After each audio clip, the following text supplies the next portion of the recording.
ఇంకా మేమైతే కట్టు బ్యాంగిల్ స్టోర్కి అయితే వచ్చేసాం. అక్కడైతే చాలా వెరైటీస్ అయితే ఉన్నాయి. వీటి స్పెషల్ ఏంటంటే ఇవైతే ఇత్తడితో తయారు చేస్తారంట. దాని మీద 24 క్యారెట్ షీట్ గోల్డ్తో అయితే మాత్రం దాన్ని కవర్ చేస్తారంట.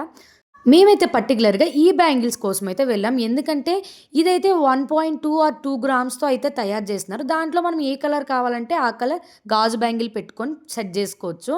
నాకు కావాల్సిన సైజులో అయితే వాళ్ళకి బ్యాంగిల్స్ లేవు. వాళ్ళైతే మీరు ఆర్డర్ ఇస్తే మేము చేసి ఇస్తామని అయితే చెప్పారు. ఇంకా వేసుకున్న నెక్లెస్ అయితే దగ్గర దగ్గర 2 తులాలకైతే వాళ్ళు గోల్డ్ యూజ్ చేశారు దీని దాంట్లో. చాలా బాగుంది. ఏదైనా ఎవరైనా కొంచెం బడ్జెట్గా చూసుకోవాలనుకుంటే ఇలాంటిది షాప్ అయితే చాలా బెస్ట్ అని నేనైతే చెప్తా. ఇక్కడ జర్మన్ సిల్వర్ కూడా ఉంది. చాలా వెరైటీస్ అయితే ఉన్నాయి. మీరు కూడా ఈ స్టోర్ని విజిట్ చేయాలనుకుంటే సికింద్రాబాద్లో ఉన్న మహంకాళి దేవస్థానం పక్కన అయితే ఉంటుంది. అక్కడి నుంచి బయలుదేరి మదీనా మార్కెట్కి అయితే స్టార్ట్ అయిపోయినాం. అక్కడే మేము కొన్నామా అనేది నెక్స్ట్ వీడియోలో చూసేద్దాం. Please subscribe into my channel. Thank you for watching.